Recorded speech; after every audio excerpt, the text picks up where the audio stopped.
Good morning students, welcome to all of you.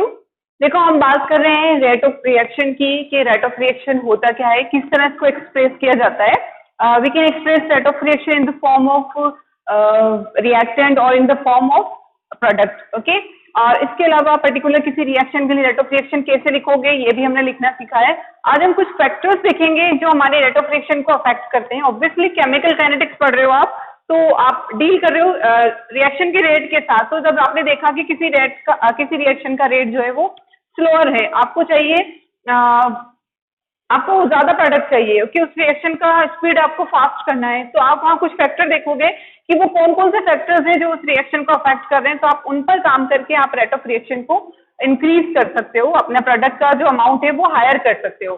तो उसी के कंटिन्यूस में हम बात करेंगे रेट ऑफ रिएक्शन को अफेक्ट करने वाले फैक्टर्स की।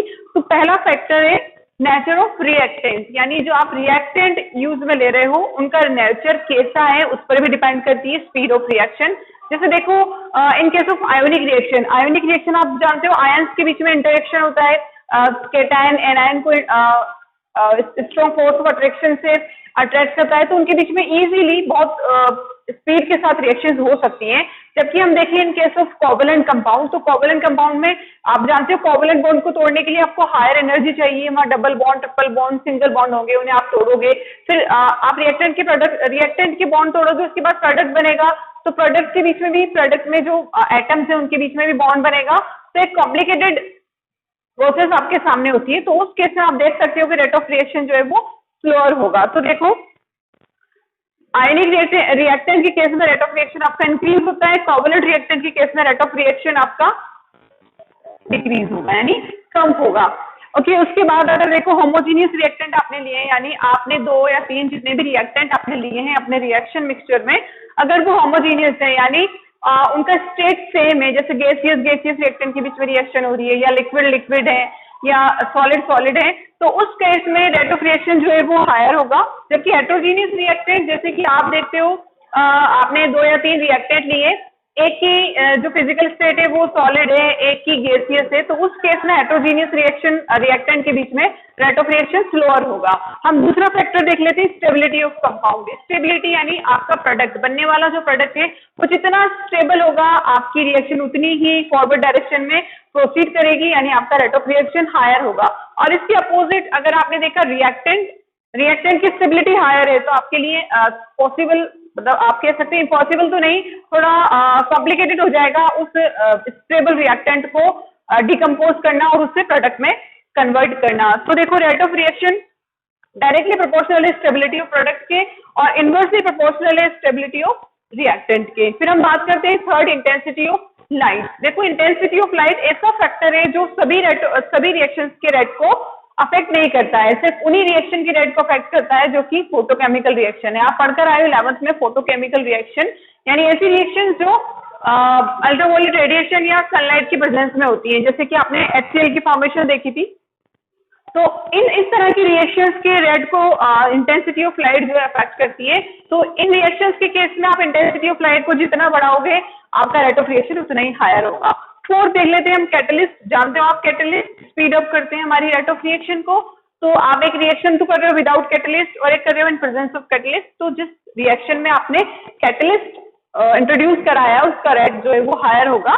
फिर बात कर लेते हैं हम टेम्परेचर की। Generally rate of reaction increase होता है टेम्परेचर इंक्रीज करने पर, और एक सिंपल सा नोट है कि on 10 degree rise in temperature rate of reaction increase 2 to 3 times.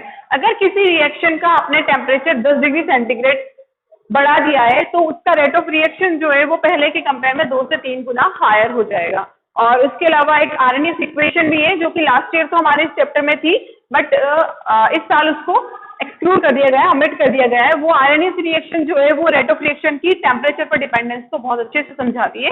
उसके बाद 6 और मोस्ट इंपोर्टेंट है कंसंट्रेशन ऑफ रिएक्टेंट। इस कंसंट्रेशन ऑफ रिएक्टेंट से हमारे आगे का जो पूरा पोर्शन है हमारे चैप्टर का वो इसी पर बेस्ड है। देखो, according to the law of mass action, आपने गुलबर्ग और वेगे का रूल सुना होगा 9th 10th क्लास में।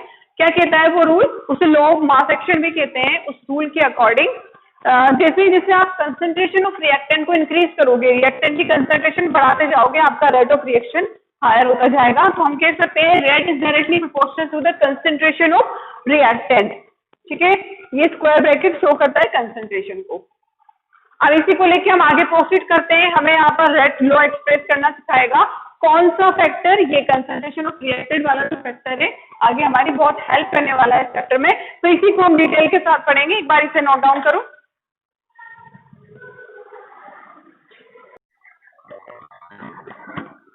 तो स्टूडेंट्स, हम बात कर रहे थे कुछ फैक्टर्स की जो रेट ऑफ रिएक्शन को अफेक्ट करते हैं। तो उसी में हमने एक इंपॉर्टेंट फैक्टर देखा था, concentration of reactant. Generally reactant की कंसंट्रेशन बढ़ाने पर हमारी रेट ऑफ रिएक्शन इंक्रीज होती है। ठीक है, ऐसा नहीं है कि हमेशा हर केस में ये होगा, बट जनरली हम मानकर चलते हैं कि कंसंट्रेशन, रिएक्टेंट की कंसंट्रेशन अगर बढ़ाओगे तो आपकी रेट ऑफ रिएक्शन इंक्रीज होती है। उसको हमने